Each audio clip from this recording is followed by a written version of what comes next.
just moving little pieces around and not really doing anything because the current state of the manuscript tradition can't get us any closer than we are. So all you can really do now is start to exegete the variants to see if you can, in essence, do some mind reading.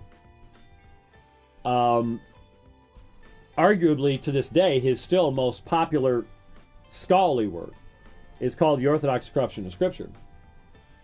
And what that has allowed him to do is to pretend that he can get in the mind of scribes that lived 15 to 1900 years ago. And go, well, this was the great controversy of the day, so this person must have been thinking that. The fact of the matter is, you don't know what any scribe was thinking. No one can mind read someone from that far away.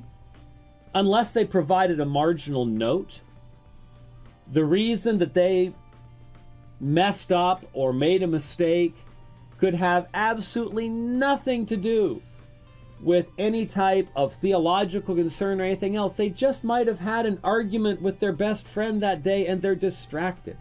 They might have had a really bad cold, their sinuses were going, their eyes were watering, and they just couldn't see well. You just don't know. It is a fool's errand to try to become, what was the Johnny Carson thing where he'd stick the Karnak, the textual critic.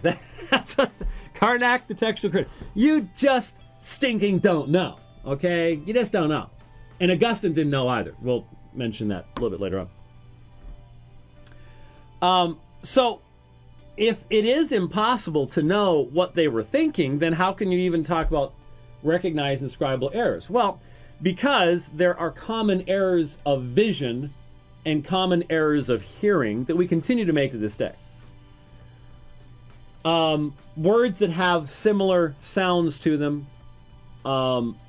For example, in English, there's all sorts of words that are pronounced the same but have completely different meanings. Light, L-I-G-H-T, can be that stuff up there that's coming down from the ceiling. It can be something that is not heavy. L-I-T-E is another, textual criticism. Light. There's all sorts of different ways that you can understand that. And it's one of the reasons English is a difficult language for people from another language to learn, because we have so many of these terms and so many different spellings and all sorts of stuff like that. And so if you're writing something down that someone is reading, it's very easy, especially if you're doing it for a lengthy period of time, to see how substitutions could be made and errors of hearing could take place. But most early copying wasn't done in scriptoriums. There were some that were, but especially during periods of persecution, it would be more likely that it would be errors of sight. And there was always a period of time when one person would just be copying another manuscript called your exemplar. So you're copying from your exemplar, and there are errors of sight that we continue to make to this very day. It's a little bit easier now, cutting and pasting. Though, have you ever missed the first letter or the first word of a cut and paste because you didn't realize that your selection had started wrong?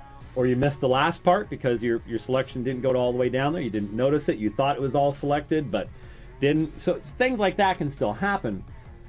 But back in my day, when I was writing papers in high school and college, I got my first computer about halfway through college. You'd have you'd have to have a book out, and you open it up, and you put it over here by the side, and you're doing this number, and you have to go back here, check what you did. Of course, you're writing on an IBM Selectric, so you're having to get your whiteout out, or your correction paper, or whatever else it is when you make a mistake. You got stuff like that going on. There's lots of things to distract you, and in the process, your eye has to keep going back and forth to the exemplar. And so let me change over here to something else so you can see what it is I'm talking about here. You have to get this off of that screen because it's going to get confused. and I don't want it to be confused. Did that work? No, I didn't think that it did. Boom. That should work. And boom. Okay. So, what would frequently happen is one of the most common most common scribal errors was called homoiteleuton. Homoiteleuton. Similar endings. And it happens in English if you had the term education, ends with T-I-O-N, and in the same line you have relocation. That's just location. Education and location. Both end with T-I-O-N. And as you're copying, you look over and you see, what?